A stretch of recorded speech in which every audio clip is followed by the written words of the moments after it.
To automatically change your Samsung Galaxy S24 Ultra lock screen wallpaper when exercising, you have to set the lock screen wallpaper in the exercise mode setting to the desired wallpaper.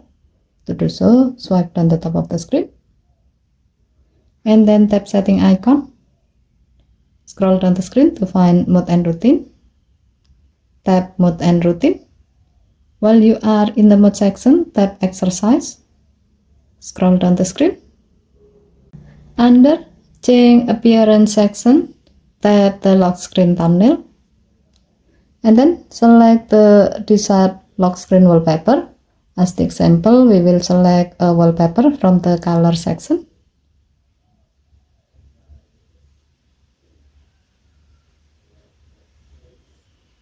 Tap done button to save your selection.